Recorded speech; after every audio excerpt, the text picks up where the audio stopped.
예, 안녕하십니까. 7주차 사회복지학 개론 같이 공부를 하도록 하겠습니다. 이번 시간에는 이제 사회보험 제도로서 사회보험 제도의 의의, 사회보험의 분류, 사회보험 도입의 배경, 우리나라의 사회보험 제도에 대해서 공부를 하고자 합니다.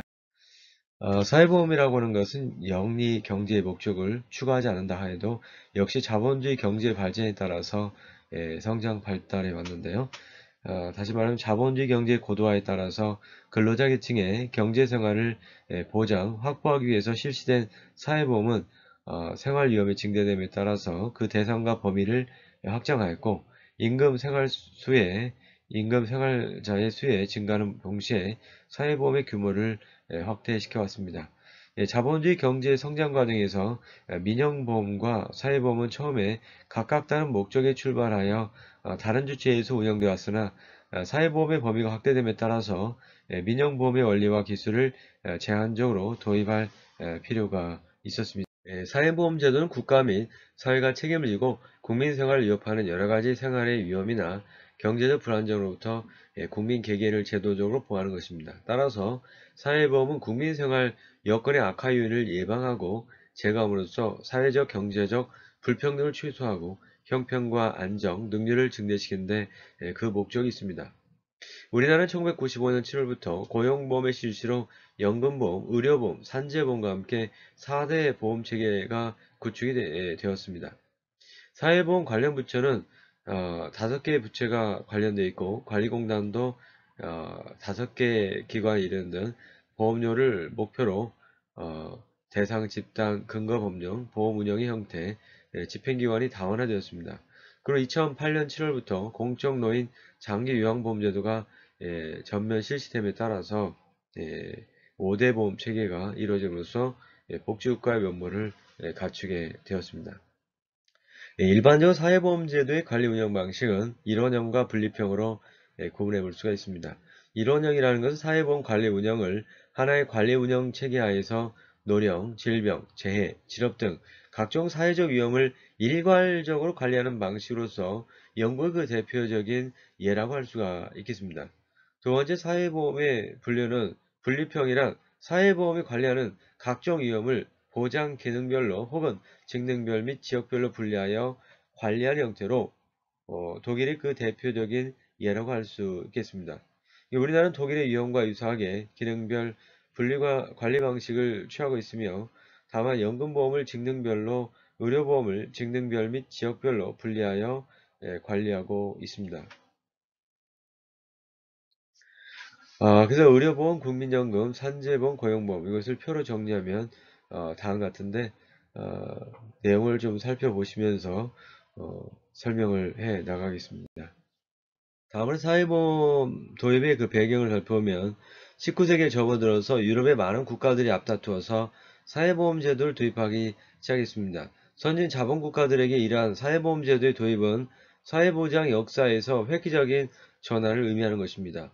사회보험 제도의 실시를 구빈국과 비교해 설명하자면 첫째, 사회보험은 일상적인 수단을 통해서 빈곤을 예방하는 데 초점을 두는 반면에 구빈법은 임시 방편적인 구호에 한정됩니다. 따라서 사회보험 제도는 빈곤 문제에 대한 제도화된 개입 방법의 시작을 의미하는 것입니다. 두 번째, 사회보험 제도는 특수한 상황에서도 대상자의 과거 소득을 유지할 수 있도록 하는데 구빈법 제도는 정해진 극소한의 서비스에 제한되어 있습니다. 세 번째 사회보험제는 남성 노동자들을 주 대상으로 삼는 반면에 구민법 체계는 여성이나 아동 같은 요보 대상에 초점을 맞췄습니다. 이는 사회보장의 주된 방식이 선별주의에서 보편주의적 서비스로 전환된 것을 의미하게 됩니다. 네 번째, 사회보험제도는 보험료의 납부에 의해서 급여가 제공돼서 법적인 권리가 형성되는 반해서 구민법은 대상자에게 일방적인 혜택을 제공합니다. 따라서 사회보험 제도는 사회보장이 더 이상 국가에 의한 일방적인 시혜가 아니라 대상자들의 시민권으로 변환되는 계기를 제공하게 됩니다. 그러나 국민법 체계를 대체하는 사회보험 제도는 자본주의적 발전 정도, 노동계급의 성장 정도를 비롯한 정치적 상황, 국민국가의 발전 정도에 따라서 국가마다 상향 계기에 의해서 도입이 되었습니다. 대체로 많은 국가들이 사회보험 제도 도입에 공통적으로 큰 영향을 미친 요인들을 크게 세 가지로 분류하면 다음과 같이 살펴볼 수가 있게 됩니다. 첫 번째 산업화의 진전 및 자본주의적 생산관계의 정립을 지적할 수 있는데, 산업화의 진전은 대규모의 이동, 도시로의 인구 집중을 가져왔고, 이로 인한 빈곤 문제, 실업 문제, 주택 문제, 환경 문제 등 재반 사회 문제들을 야기해서 사회개혁에 대한 필요를 증가시켰다는 것이 일반화된 설명입니다. 그러나 더 큰 중요성은 자본주의적 입장에서 노동관계가 전반적인 사회관계로 확립하는 데 있습니다. 즉, 사회보험제도는 매월 일정한 소득원을 가지는 상시고용 노동자를 전제하는데, 19세기 말에 급격한 산업화는 이러한 전제 요건을 확장시켜 나갔습니다.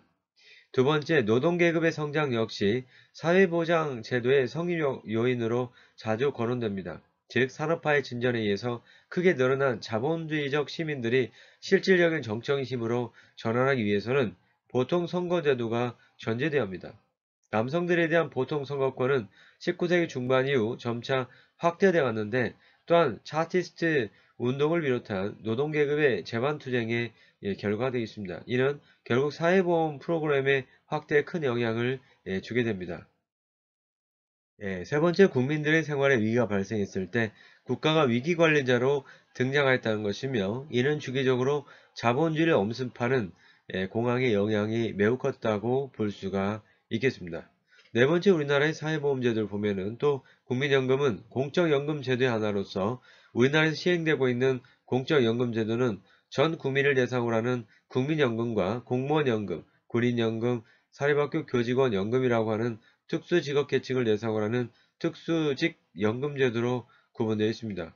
국민연금의 도입과 발전은 도입 준비 단계, 도입 및 실시 단계, 확대 단계 세 단계로 구분이 되며, 이러한 상세한 시기별 변천 과정은 다음과 같습니다. 첫째, 도입 준비 단계. 1974년 국민복지연금법 제정. 도입 준비 단계로 1960년대 추진된 경제개발계획으로 산업화, 도시화, 핵가족화, 노령화 등이 빠른 속도로 진행되고, 이로 인해서 발생된 사회문제 해결 방안으로 1974년 국민복지연금법이 제정 공포되었습니다. 그러나 1974년 발생한 석유파동 영향에 의한 경제 불황으로 1914년 1월부터 시행 예정이었던 국민연금 제도를 무기한 연기하게 됩니다. 두 번째, 도입 및 실시 단계. 1986년 국민법이 개정되고 1988년에 제도가 시행됩니다. 도입 및 실시 단계로 노동시장 확대와 계속적인 출생률 저하 등으로 국민연금 제도에 대한 필요성이 증가하면서 1986년부터 종전의 국민복지연금제도를 수정 보완해서 1988년 1월부터 국민연금 제도를 시행하게 됩니다. 이러한 국민연금 제도는 기금 운영 등 효율적인 관리 운영을 위해서 1987년 9월에 독립기관으로 국민연금 공단을 설립하였으며, 우선 10인 이상 사업장에 근무하는 18세에서 60세 미만의 근로자 및 사업주를 대상으로 실시하게 됩니다.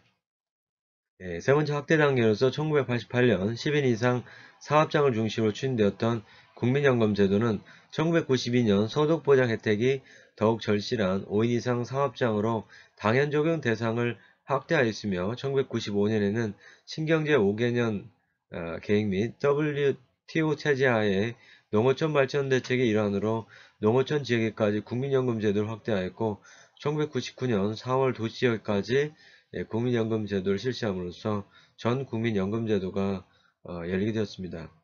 적용 대상으로 국민연금의 가입 대상자는 국내 거주하는 18세에서 60세 미만의 국민으로서 국민연금 가입 사업장에 종사하는 외국인과 국내 거주 외국인도 해당이 되지만, 특수 직역연금, 예컨대 공무원연금, 군인연금, 사립학교 교직원연금에 가입하고 있는 자는 제외됩니다. 또한 국민연금의 가입 형태는 반드시 가입해야 하는 당연 적용 가입 대상, 의무 가입과 본인의 선택에 의해서 가입하는 임의 적용 가입 대상으로 구분이 된다고 하겠습니다. 2009년 국민연금 가입 유형으로 다음과 같이 이제 볼 수가 있는데요. 사업장 가입자, 지역 가입자, 임의 가입자, 임의 계속 가입자로 구분해 볼 수 있습니다. 첫 번째, 사업장 가입자는 국민연금에 가입된 18세에서 60세 미만의 사용자 및 근로자로서 국민연금에 가입된 자로서 1인 이상의 근로자를 사용하는 사업장 또는 주할 외국기관으로서 1인 이상의 대한민국 국민인 근로자를 사용하는 사업장에서 근무하는 18에서 60세 미만의 사용자와 근로자는 당연히 사업장 가입자가 됩니다. 따라서 지역가입자가 사업장에 취입하면 자동적으로 사업장 가입자가 되고 지역가입자 자격은 상실됩니다.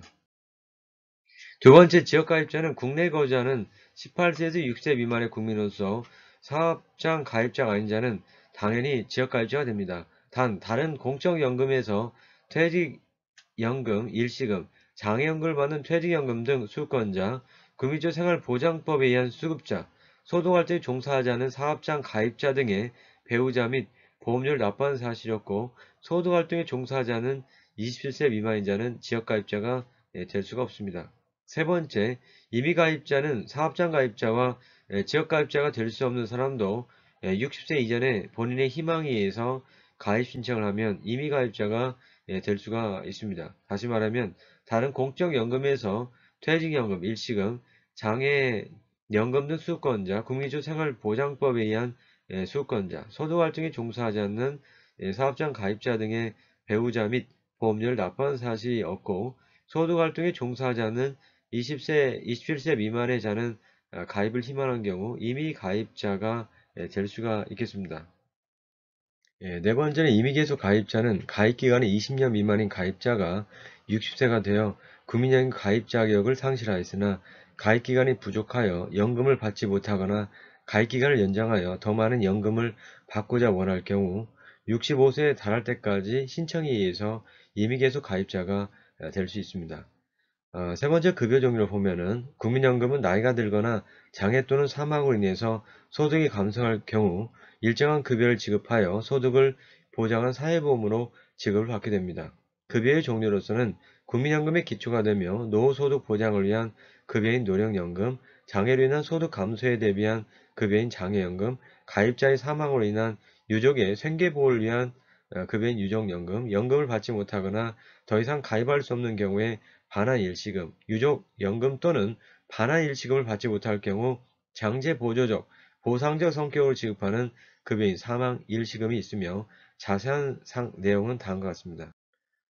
그 다음에 노령연금의 그 종류를 보면 완전 노령연금, 감액 노령연금, 재직자 노령연금, 조기 노령연금, 특례 노령연금, 분할연금. 그래서 완전 노령연금은 가입기간이 20년 이상 60세에 달한 때 기본연금액 100% 플러스 부양가족연금액, 감액 노령연금은 가입기간 10년 이상 20년 미만인 자로서 60세에 달한 때 가입기간이 10년인 경우 기본연금액이 50% 플러스 부양가족연금액입니다. 또 재직자 노령연금을 보면은 10년 이상 가입하고 60세 이상 65세 미만인 자로서 소득이 있는 업무에 종사하는 자, 60세인 경우. 또 조기노령연금은 가입기간이 10년 이상, 연령이 55세 이상인 자가 소득 있는 업무에 종사하지 아니하고 60세 도달하기 전에 청구한 경우. 가입기간이 10년, 55세인 경우. 또 특례노령연금은 1999년 4월 1일 현재 50세 이상 60세 미만인 자로서 5년 이상 가입자. 분할연금은 배우자가 하는데요. 혼인기간이 5년 이상 지속해서 만약 이혼한다면 60세가 된 경우에 배우자가 청구하는 경우를 분할연금이라고 합니다. 장애연금은 이제 본인이 질병 부상으로 인해서 장애가 발생한 경우에 1급부터 4급까지 그 장애가 존속한 동안에 장애 정도에 따라서 지급하는 경우를 의미합니다. 또한 유족연금은 유족이 일정한 사유가 존재해서 청구하는 경우에요. 또 반환일시금은 본인 또는 유족이 일정한 사유를 통해서 청구하는 경우입니다. 사망일시금은 가입 중에 사망하였으나 반환일시금 및 유족연금의 수급요금에 해당하는 유족이 없는 때에 생계를 함께했던 자가 청구하는 경우를 의미합니다. 네 번째는 재정부담층에 보면은 국민연금 보험료는 관리운영 주체인 국민연금공단에서 담당하며 국민연금의 재원부담은 전형적인 사회보험의 형태를 취하고 있는 바 사업장의 경우 근로자와 사용자가 각각 절반씩 부담하고 자영업자와 농민은 전액을 본인이 부담하지만 농어민의 경우에는 국고보조가 일부 지원되고 있습니다. 국민연금의 보험료는 가입자가 가입기간 동안 가입자의 소득에 비례하여 일정 비율의 연금보험료를 지불하게 되는데 연도별 국민연금 보험률의 변화의 추이는 사업장 가입자와 지역가입자를 다르게 정의하고 있습니다. 다시 말하면 연도별 상향 조정되어 사업장 가입자는 1999년 4월 이후부터 근로자 및 사용자가 각각 4.5%씩 부담하고 있으며 농어민과 자영업자, 지역가입자 계층의 경우도 2005년 7월 이후부터 9%를 부담하고 있습니다. 두 번째는 국민건강보험입니다. 국민의 질병, 부상에 대한 예방, 진단, 치료, 재활과 출산, 사망 및 건강 증진에 대해서 보험급여를 실시함으로써 국민 보건 향상 및 사회보장 증진에 기함을 목적으로 한 사회보험제도입니다. 이러한 국민건강보험의 근거 법령으로서는 헌법 34조 및 36조에서 모든 국민은 인간다운 생활할 권리와 이를 실현하기 위한 국가의 사회보장, 사회복지 증진에 노력할 의무 및 국민의 보건에 관한 국가의 보호를 규정하고 있습니다. 1923년 의료보험법이 제정되면서 시작되었지만 당시는 임의 적용 방식으로 유명무실했다고 할 수가 있겠습니다. 1970년대에는 근로자, 공무원, 군인 등을 대상으로 의료보호법이 제정되었으나 강제 적용에 따른 문제점 등의 어려움 때문에 시행령조차 마련되지 못하였습니다. 그 이후에 1988년 1월에 농어촌 지역주민을 위한 의료보험이 1989년 7월 1일에 도시 지역 주민을 위한 의료보험이 실시되면서 전 국민 의료보험 시대가 열리게 되었습니다. 1988년에 접어들면서 의료보험에 대한 통합 논의가 본격화되어 1999년에 통합의료보험을 골자로 한 현재 국민건강보험법이 제정되어 2000년 1월부터 의료보험제도가 국민건강보험으로 통합 운영되고 있습니다.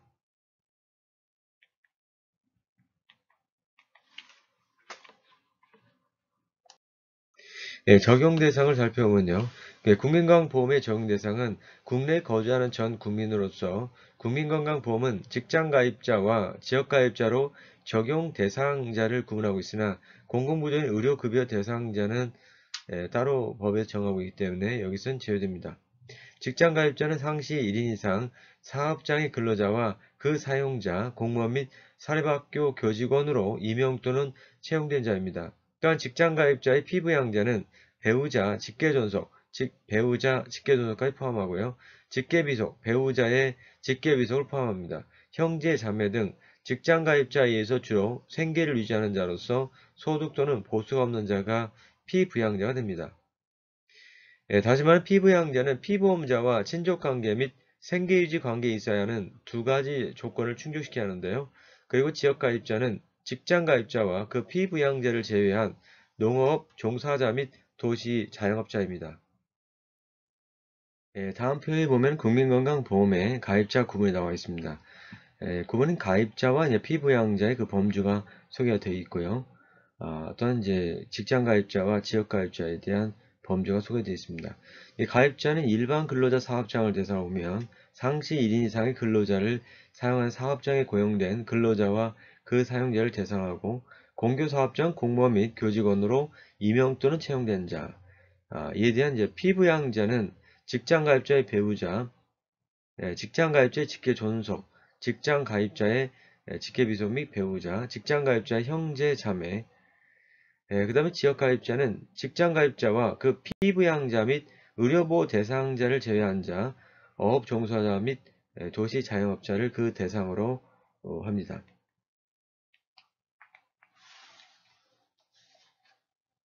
다음으로 급여의 종류를 살펴보면 국민건강보험에 적용받는 가입자 및 피부양자의 질병, 부상에 대한 예방, 진단, 치료, 재활과 출산, 사망 및 건강 증진에 대해서 법령이 정하는 바에 의해서 공단이 각종 형태로 실시하는 의료 서비스를 의미합니다. 급여에는 법정급여와 임의급여로 나눠지는데 법정급여는 법에 의한 규정으로 당연히 공급해야 하는 급여인 반면에 의미급여는 법에 의해서 강제로 지급되는 급여가 아닌 임의로 지급되는 급여를 의미합니다.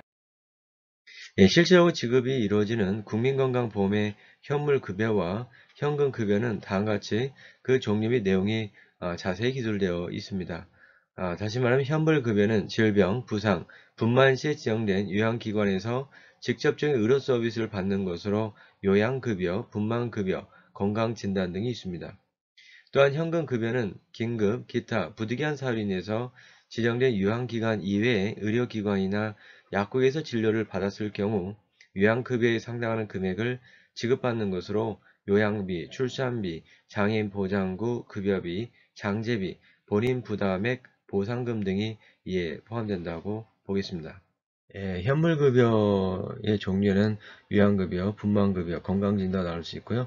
요양급여는 지급 대상이 가입자 및 피부 형제를 그 대상으로 합니다. 급여 내용을 보면은 진찰 검사, 약제, 치료제를 지급, 처치 수술 기타의 치료, 예방, 재활, 입원, 간호, 이송 등이 포함됩니다. 이를 법정급여라고 하고요. 또 분만급여로서 가입자 및 피부양자를 대상하는데요. 요양기관에서 출산하게 되면 요양급여와 동일한 방법으로 급여를 받게 되며 정상분만뿐만 아니라 난산, 유산, 제왕절개 수술, 사산 등의 경우도 이에 해당합니다. 또 자녀 수에 관계없고 산모의 상태에 따라서 입원기간의 연장이 가능합니다. 이를 또한 법정급여라고 합니다. 또 건강진단은요. 가입자 및 피부양자를 대상으로 하고 급여의 내용을 보면은 질병의 조기 발견과 그에 따른 요양급여를 하기 위해서 2년마다 1회 이상 건강검진을 실시하게 됩니다. 이를 법정급여라고 합니다. 두 번째는 현금급여입니다. 이에 속하는 것은 요양비, 출산비, 장애인 보장구 급여비, 장제비, 본인 부담의 보상금이 이에 속합니다. 요양비는 가입자인 피부양자를 대상으로 긴급 기타 부득이한 사유로 인해서 요양기관에서 제외되는 의료기관 등에서 요양을 받은 경우 요양급여에 상당하는 금액을 지급하게 되고요. 출산비는 가입자 및 피부양자를 대상으로 요양기관 이외 장소에서 출산한 경우 첫째 자녀의 경우에는 76,400원, 둘째 이후 자녀의 경우에는 71,000원을 지급하게 됩니다. 장애인 보장구 급여비는 장애인 복지법에 등록된 장애인을 대상으로 하는데요. 보장구 유형별 기준의 액 이내인 경우에는 실구입액의 80%를 초과한 경우에는 기준액의 80%를 지급하게 됩니다. 장제비는 사망 시 장기를 행한 자에게 지급하고요. 본인 부담의 보상금은 가입자의 피부양자를 대상으로 병의원에서 진료를 받고 납부한 법정 본인 부담금이 30일에 110만 원을 초과한 경우에는 그 초과 금액의 50%를 보상받게 됩니다. 네 번째는 재정 부담입니다. 우리나라의 건강보험의 관리운영 체계는 공법상의 기구인 국민건강보험공단이 맡고 있으며 통합 방식을 채택하고 있습니다. 국민건강보험의 재정 부담은 가입자가 부담하는 보험료와 약간의 정부 지원으로 운영되고 있으며 보험료는 다음 표와 같이 국민건강보험의 보험료율, 그 다음에 보험료 부담에서 같이 직장가입자와 지역가입자가 각각 다르게 산정되어서 적용받고 있습니다. 그 다음 표에서 보는 것처럼 직장 가입자는 이제 근로자, 공무원, 사회적 교정이라고 하면은 근로자는 가입자와 사용자 50, 50대 2분의 1로 반분하고요. 공무원의 경우에는 국가와 가입자가 반분해서 50%, 50%를 부담하고 있습니다. 다만 사회적 교직원의 경우에는 가입자와 사용자와 국가가 5대 3대 2로 비율로 그 부담을 안고 있습니다. 세 번째 산업재해 보상보험인데요. 산업재해는 사회 경제적으로 약자에 지이는 근로자에 있어서 경제적 활동은 물론 생계를 유지하기도 어렵게 하는 불행이므로 산업재해로부터 피해 근로자와 그 가족을 보호하고자 마련된 사회보험제도라고 할 수가 있습니다. 일반적으로 많은 국가들에서 산재보험은 가장 먼저 도입되어 다른 사회보험 제도의 도입에 관해서도 상당히 영향을 미쳤다고 볼 수가 있겠습니다. 우리나라에서는 1963년에 제정되어 1964년부터 시행된 바가 있습니다. 특히 우리나라의 경우에는 현대에 이르러 장애 90%가 산업재해, 교통사고 등의 후천적 장애가 발생되면서 산재보험의 중요성은 매우 크다고 할 수가 있겠습니다. 산재보험은 다른 보험과는 달리 고용주만이 보험료를 부담하며 주된 적용 대상은 근로자입니다. 또 산재보험의 가장 큰 특징은 피해 근로자에게 재발생의 과실이 있다 하더라도 고의에 해당하지 않으면 보호 대상으로 보는 무과실 책임주의 원칙에 따라서 고용주의 고의 또는 과실을 요건으로 간주하게 됩니다. 다시 말하면 산재보험의 보상은 산재 책임을 고용주나 근로자의 과실력으로 판단한 것이 아닌 사고의 원인 기준에 의한 요건만 충족하면 산재 근로자에게 배상을 지급하는 무과실 책임주의를 채택하여 적용하고 있습니다. 네, 적용 대상을 살펴보면은 산재보험은 산재보험이 적용되는 사업장에서 업무를 수행하던 중 업무에 기인하여 재해를 당한 근로자에 한하여 보호를 하고 있습니다. 즉, 업무를 수행하던 중 재해를 당한 자가 산재보상을 받기 위해서는 우선적으로 산재보험이 적용되는 사업장이 하며 산재보험법상 근로자성이 인정되어야 하며 업무상 사고 또는 질병, 즉 직업병에 의한 부상, 질병, 신체장애 또는 사망에 해당해야 합니다. 산재보험은 점차적으로 적용범위 확대되어 2000년 7월 1일부터는 상시근로자 1인 이상을 사용하는 모든 사업 또는 사업장에 적용되게 되었으나 위험률, 규모 및 장소 등을 고려하여 대통령을 정한 다음 표에 해당하는 경우 산재보험이 적용되지 않는 것이 원칙이며 산재보험의 적용 사업장은 강제적용 사업장과 임의적용 사업장으로 구분됩니다. 먼저 강제적용 사업장, 당연적용 사업장은 산재보험 상시근로자 수가 1인 이상의 사업 또는 사업장인 경우에는 강제적으로 적용되므로 설령 사업주가 산재보험에 가입하지 않은 경우이거나 산재보험으로 처리하기를 원하지 않는 경우라도 당연히 산재보험을 적용하여 보상받을 수가 있습니다. 두 번째, 임의적용 사업장은 산재보험 가입 여부가 사업주의 자유의사에 달려있으나 예외적으로 3에서 6번에 해당하는 사업의 사업주가 업무 수행 시에 재해 발생을 대비하여 근로복지공단의 임의로 산재보험 가입 신청을 하여 공단이 보험가입을 승인한 경우에는 가입 신청서가 접수된 날의 다음 날부터 발생한 재해에 대해서는 산재보험이 적용되어 산재보상을 받을 수가 있겠습니다. 산재보험 적용제 사업을 살펴보면 산재보험법 제5조 단서 동법 시행령 제3조를 참고해 보면은 각계의 법에서 단행법에서 따로 정하고 있기 때문에 산재보험의 적용제 사업은 참고를 해주기 바랍니다. 예컨대 가사서비스법 각계 법에서 요구하는 것은 특별히 여기 논할 여지가 없겠죠. 세 번째는 급여의 종류인데요. 산업재해를 당한 근로자가 지급을 받을 수 있는 급여는 다음 표에서와 같이 요양급여, 휴업급여, 장해급여, 유족급여, 상병보상급여, 장의비, 특별급여 등이 있게 됩니다. 첫 번째 요양급여는 산재로 인해 부상 또는 질병의 치료를 위해서 요양비를 지급하는 경우입니다. 단 3일 이내에 치유되는 경미한 부상, 질병의 경우에는 근로기준법에 의해서 사용자가 보상하는 경우를 들 수가 있습니다. 이 급여 수를 보면은 치료에 필요한 재반비용, 진찰, 약제, 진료 재료와 의지, 기타 보철구의 지급이나 처치, 수술, 기타 치료, 의료기술의 수용, 입원, 간병료, 이송금, 기타 노동부리 정하는 사항을 그 급여에 수준을 하고 있고요. 휴업급여는 산재로 인한 요양으로 취업하지 못한 기간에 지급하는 경우입니다. 다만 취업하지 못한 기간이 3일 이내일 경우에는 제외가 되겠습니다. 이것은 일일당 평균임금의 70%를 지급하게 됩니다.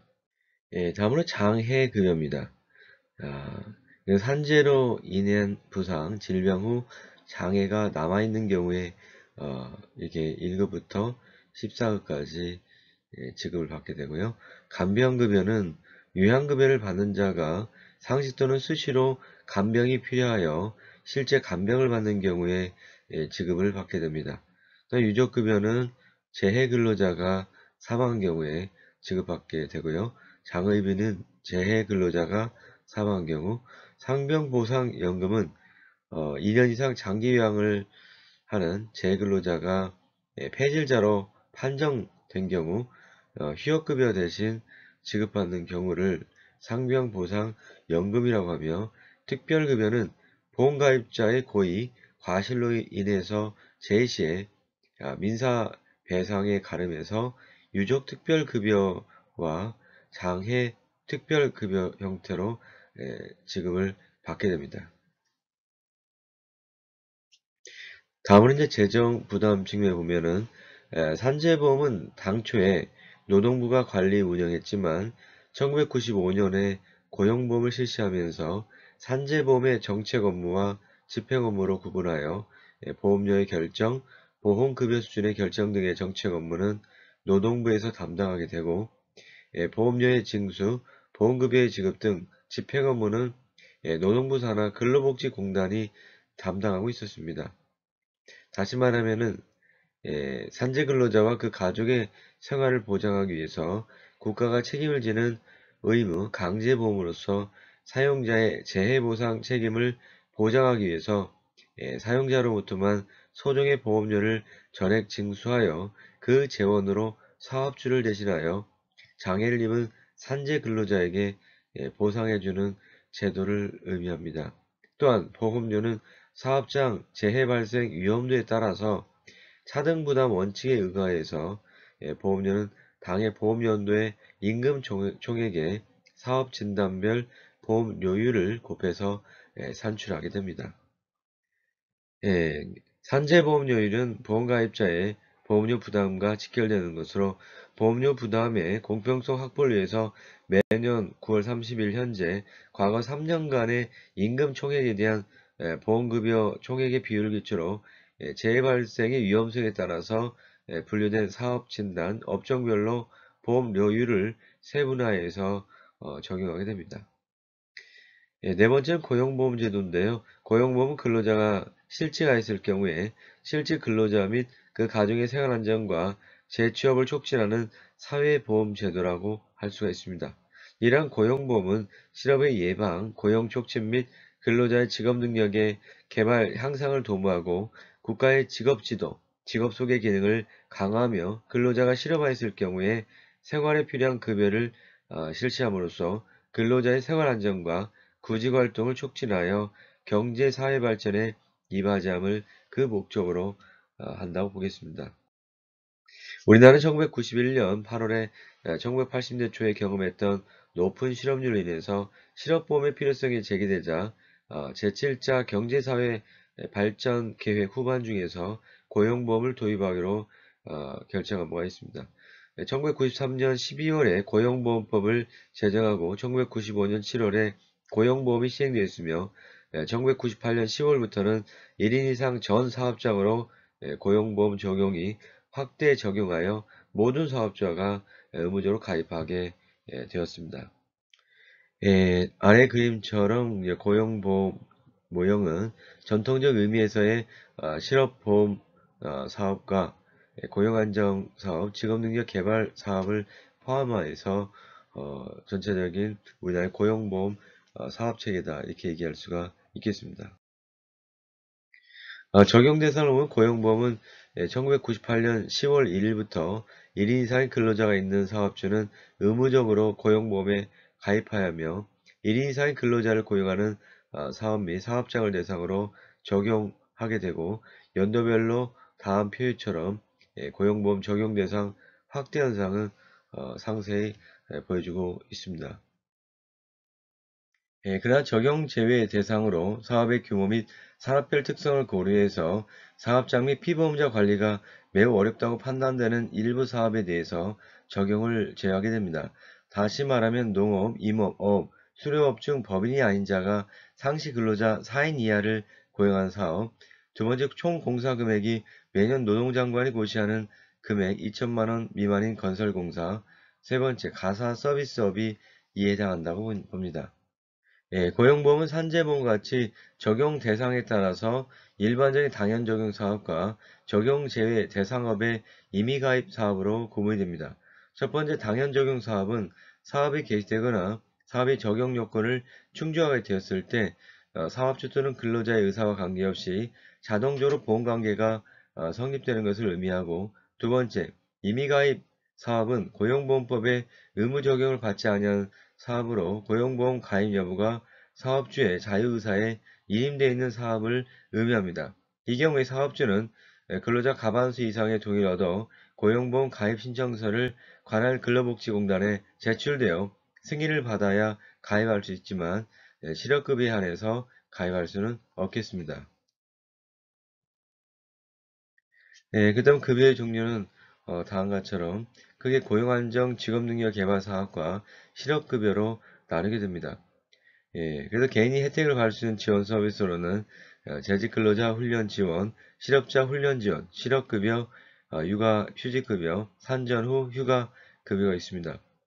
예, 그리고 이제 기업이 혜택을 받을 수 있는 지원 서비스로서는 고용창출 지원 영역, 고용조정 지원 영역, 고용촉진 지원 영역, 건설근로자 고용안정 지원 영역, 직장보육시설 지원 영역, 직업훈련 지원 영역 등으로 분류해 볼 수가 있겠습니다. 예, 재정 부담은 이제 살펴보면 고용보험의 관리 운영은 노동부가 직접 관장하지만 보험가입자의 관리 업무 등은 사업장을 대상으로 산재보험을 관리하는 근로복지공단에게 위반 형태를 취하고 있습니다.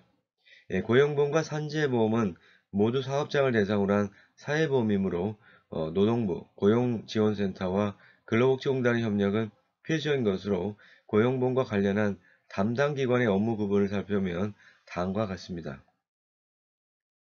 예, 다음 페이지 보면 고용보험 업무 담당 기관의 담당 업무를 구분해 보면 먼저 이제 노동부 고용지원센터의 담당 업무를 살펴보겠습니다. 피보험자 관리, 실업급여 지급, 고용안정사업, 각종 지원 업무, 실업급여 관련 업무는 수급자의 거주지 관할 고용지원센터에서 담당하게 되며 직업능력 개발 관련 각종 지원 업무를 담당하고 있습니다. 또 근로복지공단의 경우에는 고용보험 가입, 보험료 징수, 보험사무 조합 인가 등을 담당하고 있습니다. 다음 표는 2018년 고용보험료 및 산정에서 같이 실업급여는 근로자 사업주가 각각 절반씩 부담하며 실업급여 보험료 중 근로자 부담 부분에 대해서는 사업주가 매월 임금 지급 시에 원천 공제를 할 수가 있겠습니다. 또 고용안정 직업능력 개발 사업의 경우 전적으로 사업주가 부담을 하게 되며 사업장의 규모에 따라서 보험료에 차등을 두고 있으며 규모가 클수록 보험료율이 높아지도록 규정하고 있습니다. 이는 중소기업에 유리하도록 하기 위한 규정이라기보다는 사업장 규모가 클수록 이를 많이 이용하는 경향이 있어서 오히려 형평성을 확보할 수 있기 때문으로 해석할 수가 있겠습니다. 예, 표를 보시면 2018년 고용보험료율 산정에 대해서 소개가 되어 있습니다. 예, 실업급여는 이제 사업주와 근로자가 반분하고 고용안정 직업능력 개발 사업의 경우에는 사업의 규모에 따라서 그 사업주가 부담하는 비율이 일정한 부분 차등이 있겠습니다. 예, 다음으로 노인장기 요양보험제도를 살펴보고자 합니다. 예, 고령이나 노인성 질병 등으로 인해서 6개월 이상 혼자서 일상생활을 수행하기 어려운 노인 등에게 신체활동 또는 가사지원 등의 장기요양급여를 사회적 연대원리에 의해서 제공하는 사회보험제도를 의미합니다.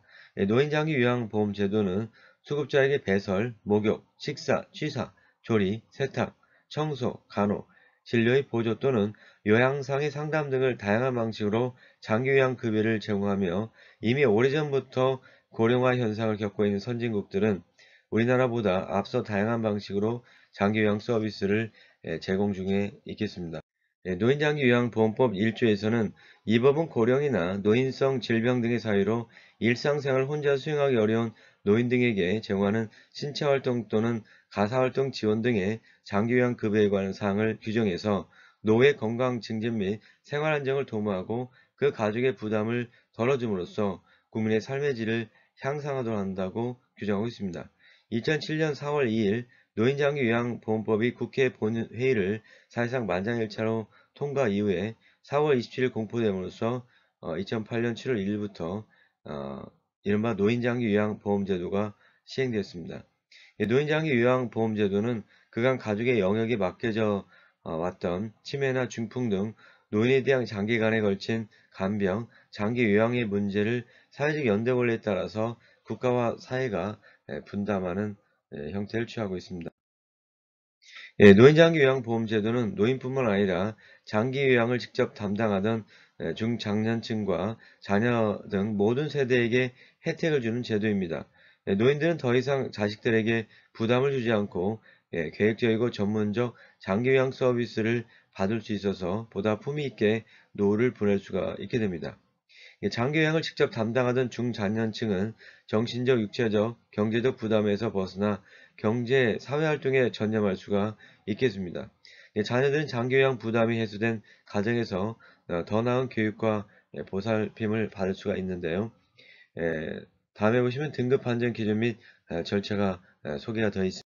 예, 다음은 등급 판정 기준을 살펴보면요. 등급 판정은 다음 표에서 보는 것처럼 1등급부터 5등급까지 있습니다. 그래서 건강이 매우 안 좋다, 큰 병에 걸렸다, 이런 주관적 개념이 아닌, 이런 이제 심신의 기능 상태에 따라서 일상생활에서 장기요양이 얼마나 필요한지 그것을 점수로 낸 거죠. 1등급은 점수가 95점 이상인 자로서 전적으로 다른 사람이 도움이 필요한 자입니다. 2등급은 75점 이상, 95점 미만인 자로서 일상생활 상당 부분 다른 사람의 도움이 필요한 자. 3등급은 60점에서 75점 미만이죠. 일상생활 부분적으로 다른 사람 도움이 필요한 자. 4등급은 51점에서 60점 미만인 자. 일상생활 일정 부분 다른 사람의 도움이 필요한 자. 5등급의 경우에는 45점, 51점 미만인데요. 이거는 치매 특별 등급이라고 한정합니다. 그래서 노인장기-요양보험법 2조에 따라서 노인성 질병으로 한정하고 있습니다. 예, 등급 판정 절차를 보시면은 인정 신청서를 내서 그렇다면 이제 방문 조사가 있게 되는데 다음의 표처럼 65개 항목 조사와 25개의 특기 사항을 조사를 하게 됩니다. 예, 다음에 이제 등급 판정을 위해서는 앞에서 봤던 장기요양 인정 점수를 산정하고 이때 이제 의사소견서가 제출하게 됩니다. 이걸 이제 종합적으로 이 등급판정위원회 심의에서 판정을 받게 되고 이에 따라서 1등급에서 5등급 기타 이제 등급 외인지를 갖다가 예, 판별하게 됩니다. 예, 그래서 이제 방문조사의 경우에는 어, 그 간호사, 사회복지사, 물리치료사 등으로 구성된 공단 소속 장기요양 직원이 직접 방문해서 다음과 같은 표에 따라서 조사를 하게 됩니다. 그래서 신체 기능 12항목인데 예컨대 옷 벗고 입기, 식사하기, 일어나 앉기, 화장실 사용하기, 세수하기, 목욕하기, 옮겨 앉기, 대변 조절하기, 양치질하기, 체위 변경하기, 방 밖으로 나오기, 소변 조절하기, 인지 기능은 7항목인데요. 단기 기억장애, 날짜 불인지, 장소 불인지, 나이, 생년월일 불일치, 지시 불인지, 상황 판단력 감퇴, 의사소통, 전달 장애 등이 있습니다. 특별한 측면에서 14가지 항목인데요. 망상, 환각, 환청, 슬픈 상태, 울기도함, 불규칙 수면, 쥐와 혼돈, 도움의 저항, 서성거림, 안절부절 못함, 길 잃음, 폭언, 위협 행동, 밖으로 나가려 함, 의미 없거나 부적절한 행동, 물건 망가뜨리기, 돈 물건 감추기, 부적절한 옷 입기, 대소변, 불결행위, 간호절제는 9가지 항목인데 기관지 절제관 간호, 흡인, 산소요법, 경관영양, 욕창간호, 암성 통증 간호, 도뇨관리, 장루간호, 투석간호 등을 들 수가 있습니다. 또 재활 측면이 10가지 항목인데요. 우측상지, 좌측상지, 우측하지, 좌측하지, 또는 어깨관절, 고관절, 팔꿈치 관절, 무릎 관절, 손목 및 수지 관절, 팔목 관절, 이런 운동 장애와 관절 제한 6가지 항목이 있습니다. 앞에서 본 것처럼 신청인의 심시 상태를 나타내는 65개 항목의 조사 결과 입력을 해서 점수를 산정하게 됩니다. 등급판정위원회의 심의 판정상을 보시면요. 등급판정위원회는 방문조사 결과 의사소견서, 특기사항을 기초로 신청인의 기능 상태 및 장기요양이 필요한 정도 등을 등급판정 기준에 따라서 요양 필요 상태에 해당하는지 요양이 필요한 상태인 경우 등급판정 기준에 따라서 등급판정을 하고 또 필요에 따라서는 등급판정위원회 의견을 첨부할 수가 있게 됩니다.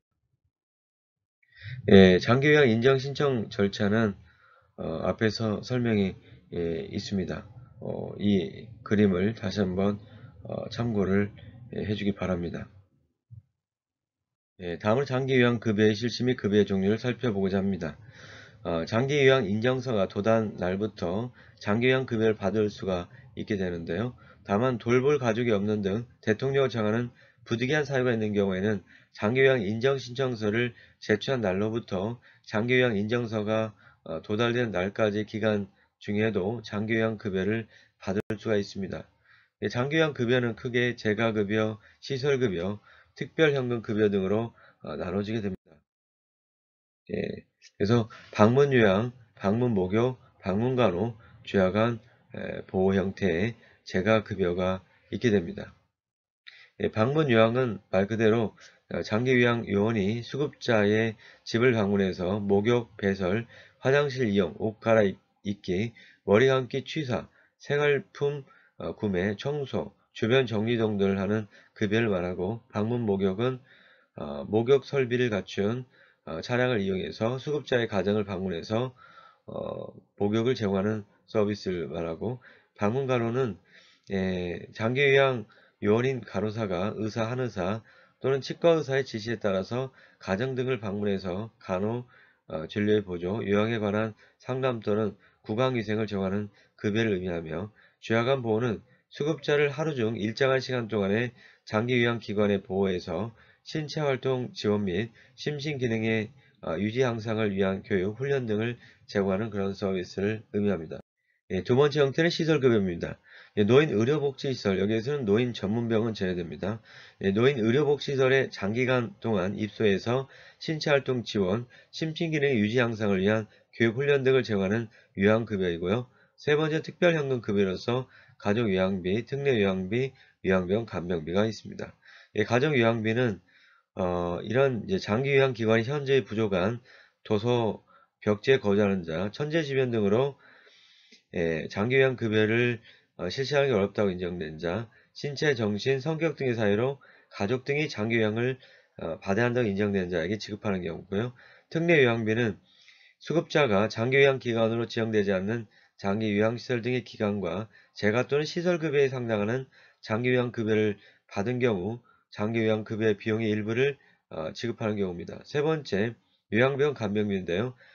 노인복지법상의 노인전문병원 또는 의료법상의 요양병원에 입원한 때에 장기요양에 사용되는 비용의 일부를 지급을 받게 됩니다. 고생하셨습니다.